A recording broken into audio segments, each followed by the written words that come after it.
वो हमेशा कभी ना कभी देवेंद्र फडणवीस के लिए एक बड़ा खतरा बन सकते हैं। लेकिन इस चुनाव में देवेंद्र फडणवीस ने जिस तरीके के चालें चली हैं, उसमें अजीत पवार को एक तरीके से शरद पवार के खेमे में उन्होंने डाल दिया। अगर ज्यादा करने की कोशिश करेंगे तो फिर उनकी राजनीति बहुत लंबे समय तक चलने वाली नहीं दिखाई। अजीत पवार को अगर राजनीति में सरवाइव करना है तो उनको देवेंद्र फडणवीस की रहमो कदम पर रहना पड़ेगा, लेकिन अगर ज्यादा फड़फड़ाएंगे तो उनको निपटा दिया जाएगा। ऐसे ही देर सवेर वो एकनाथ शिंदे को भी निपटाएंगे। दिल्ली की बदौलत यानी अमित शाह की बदौलत एकनाथ शिंदे जो है वो देवेंद्र फडणवीस का स्वभाव है। बीएमसी और महाराष्ट्र नगर निकाय चुनाव के नतीजों के बाद एक सवाल पूरे राजनीतिक गलियारों में गूंज रहा है, क्या महायुति अब टूट की कगार पर है? और सबसे बड़ा सवाल यह उठाया जा रहा है कि अजीत पवार अब बीजेपी के लिए बोझ बन चुके हैं। बीजेपी ने चुनाव में ऐसा स्ट्राइक किया कि ठाकरे और पवार दोनों ब्रांड्स को बड़ा झटका लग गया। पुणे, पिपरी, चिचवाड़ जैसे पवार के गढ़ में बीजेपी ने क्लीन स्वीप कर दिया एक हिसाब से। अजीत पवार ने शरद पवार का हाथ थामा, लेकिन फायदा शून्य रहा और शिंदे बीजेपी की जोड़ी ने 29 में से 25 नगर निगम जीतकर ताकत का खुला प्रदर्शन किया। अब सवाल उठ रहा है, क्या फडणवीस अजीत पवार की जो खटपट है अब खुली जंग में बदलेगी? दोनों के बीच आइडियोलॉजिकल डिफरेंस भी एक विवाद रहा है। नवाब मलिक पर अजीत और बीजेपी आमने सामने रहे हैं। इसी चुनाव के दौरान भी अजीत पवार ने बीजेपी को भ्रष्ट कहा था, जो फडणवीस को पसंद नहीं आया था। उन्होंने भी बयान दिया था। बीजेपी के जो राज्य अध्यक्ष है रविंद्र चौहान भी बोले, उन्होंने कहा था कि मैंने पहले ही कहा था कि अजीत पवार को अलायंस में ना लें क्योंकि कैडर नाराज है इनसे। अजीत के कई और वादों पर भी फडणवीस ने निशाना साधा और अब महाराष्ट्र निकाय चुनाव के नतीजों ने महायुति की तस्वीर बदल दी है, जिससे कहा जा रहा है कि ठाकरे और पवार ब्रांड को धूल चटाने के बाद क्या बीजेपी अपने ही साथी अजीत पवार का पत्ता साफ करने वाली है?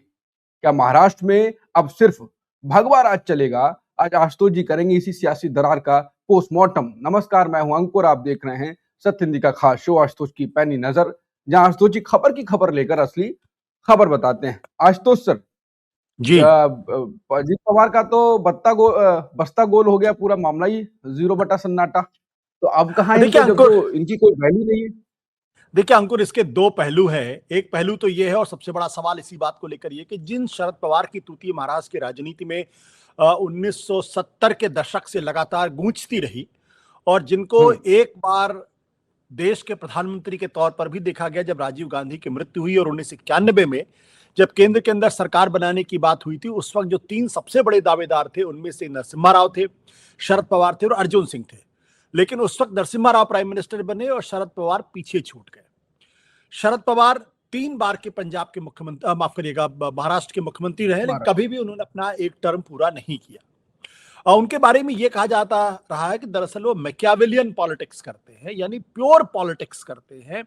जोड़ तोड़ की राजनीति में विचारधारा का कोई स्थान उनके साथ होता नहीं है और वो सिर्फ अपने अपने हित की, अपने गुट के हित की राजनीति करते हैं।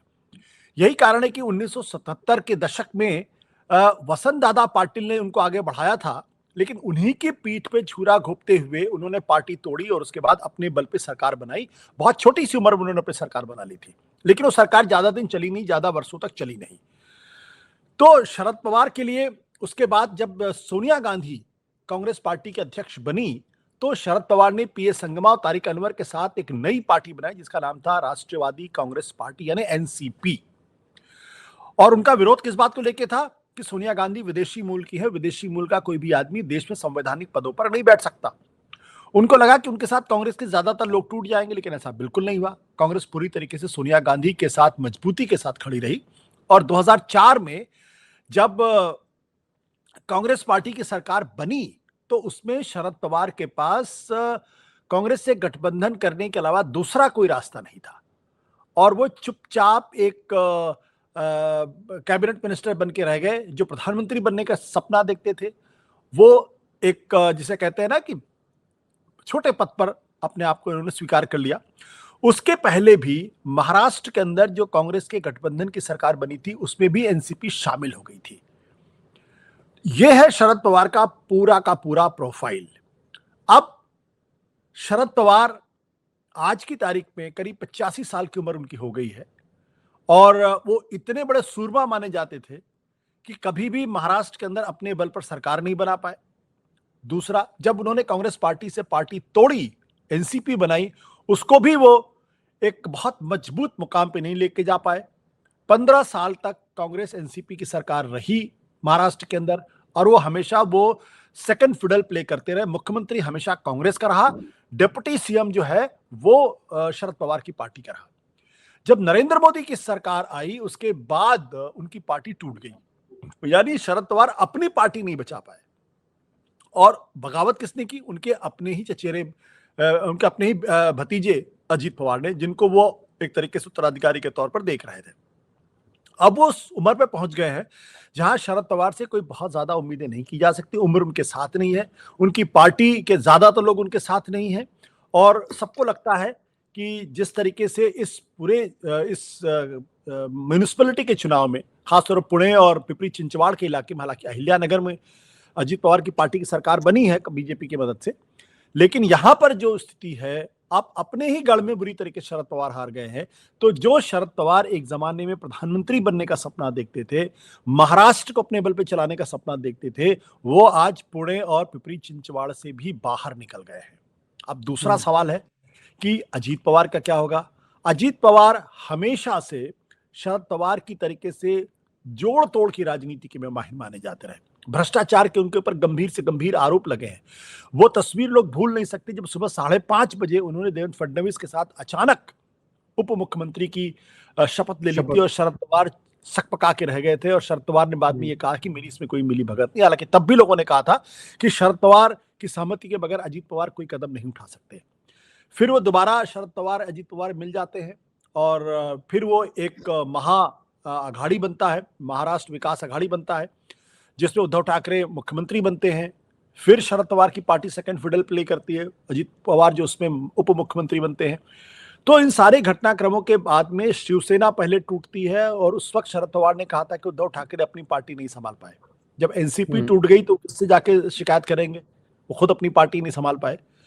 तो अजीत पवार जो हैं वो बिना सत्ता के नहीं रह सकते। उनको मालूम है कि भ्रष्टाचार के इतने गंभीर आरोप हैं, अगर उन्होंने कुछ अलग थलग करने की कोशिश की तो उनका सुपड़ा साफ हो सकता है। लेकिन इस चुनाव में देवेंद्र फडणवीस ने जिस तरीके के चालें चली हैं उसमें अजीत पवार को एक तरीके से शरद पवार के खेमे में उन्होंने डाल दिया और अजीत पवार दोनों अपने चाचा के साथ दोनों मैदान हार चुके हैं। अब उनके पास फड़फड़ाने के लिए कुछ नहीं बचा है। वो चुपचाप बीजेपी की गोद में जाके पड़ जाएंगे, शांत रहेंगे, समझौते करेंगे। अगर ज्यादा करने की कोशिश करेंगे तो फिर उनकी राजनीति बहुत लंबे समय तक चलने वाली नहीं दिखाई पड़ती। तो सर, आपको लगता नहीं है कि जैसे कि मैंने जिक्र किया शुरुआत में ही, उनके अध्यक्ष भी बोले थे, फडणवीस भी बोले थे उनके वादों पर, बातों पर, तो ऐसा ही कुछ कहा जाएगा जैसे कुछ चीजें इनसे छीनी जाएंगी, ये फड़फड़ाएंगे नहीं, शांत तो बैठेंगे, तो सबको लग रहा है। लेकिन उधर से ऐसा एक्शन होगा कि इनको फेंक निकाल ही दिया जाएगा, इनको निकलने पर मजबूर होना पड़ेगा, क्योंकि अब ये क्या दे रहे हैं उनके लिए। वैसे राज्य की सरकार में भी बहुमत उनका है, शिंदे के साथ पहले से, इनकी जरूरत नहीं है और उनके गढ़ में ही एंट्री मार दी आपकी, फिर जरूरत किस बात की, आप क्या देंगे? देखिए, एक चीज हमें समझना पड़ेगा कि अब महाराष्ट्र की राजनीति देवेंद्र फडणवीस के इर्द गिर्द घूमेगी। देवेंद्र फडणवीस आज की तारीख में महाराष्ट्र के सबसे बड़े नेता है। शरद पवार वगैरह अब उनके आसपास कहीं भी नहीं भटकते। यहां तक कि उद्धव ठाकरे का भी सितारा बहुत कमजोर इस वक्त हो गया है। अजीत पवार को अगर राजनीति में सरवाइव करना है तो उनको देवेंद्र फडणवीस की रहमो कदम पर रहना पड़ेगा। और जो देवेंद्र फडणवीस का स्वभाव है उनमें वो अपने बराबर या अपने समकक्ष किसी को भी रखना नहीं चाहते। जब वो भारतीय जनता पार्टी के अध्यक्ष बने थे 40 साल की छोटी सी उम्र में, उसके बाद से उन्होंने पलट के नहीं देखा है। वो 2014 में महाराष्ट्र के मुख्यमंत्री बने और मुख्यमंत्री बनने के बाद जो पहला काम उन्होंने किया कि महाराष्ट्र की भारतीय जनता पार्टी में वो तमाम नेता जो कभी भी देवेंद्र फडणवीस के लिए खतरा बन सकते हैं, उनको धीरे धीरे एक एक करके उन्होंने निपटा दिया। पंकजा मुंडे जो एकनाथ जो मुंडे की बेटी थी, उनको पूरी तरीके से गायब कर दिया। आज की तारीख में पंकजा मुंडे का महाराष्ट्र में कोई नाम लेने वाला नहीं है। चिक्की घोटाला की जांच पड़ताल हुई थी। इसके बाद एकनाथ खड़से माने जाते थे बड़े मजबूत नेता, मुख्यमंत्री पद के दावेदार। उनके खिलाफ भी जांच हुई, उन्होंने भी पार्टी छोड़ दी, यहां तक कि उनका नाम दाऊद इब्राहिम के साथ भी जुड़ा। इस तमाम तरीके की बातें हो, और एकनाथ खड़से का भी राजनीतिक तरीके से खत्म हो गया है। तो बीजेपी, महाराष्ट्र की बीजेपी में आज की तारीख में देवेंद्र फडणवीस से बड़ा कोई नेता है नहीं। तो जैसे उन्होंने अपनी पार्टी के अंदर अपने प्रतिद्वंदियों को खत्म किया है, वैसे ही देर सबेर वो एकनाथ शिंदे को भी निपटाएंगे और अजीत पवार को निपटाएंगे। इनमें एक अजीत पवार कोई बहुत बड़ा खतरा उनके लिए नहीं बनने वाले हैं, लेकिन अगर ज्यादा फड़फड़ाएंगे तो उनको निपटा दिया जाएगा। तो मैं आने वाले समय में एकनाथ शिंदे और अजीत पवार को लंबे समय तक बीजेपी के साथ मैं नहीं देखता हूं। देर सवेर या तो इनकी पार्टी में टूट हो जाएगी, या इनके विधायक, councillor, member of parliament BJP में शामिल हो जाएंगे, या एक अलग गुट बन जाएगा। क्योंकि अगर एकनाथ शिंदे और अजीत पवार अगर राजनीति करते रहे तो वो हमेशा कभी ना कभी देवेंद्र फडणवीस के लिए एक बड़ा खतरा बन सकते हैं। क्योंकि सब जानते हैं कि दिल्ली की बदौलत, यानी अमित शाह की बदौलत, एकनाथ शिंदे जो है वो देवेंद्र फडणवीस के लिए चुनौती पेश करते रहेंगे।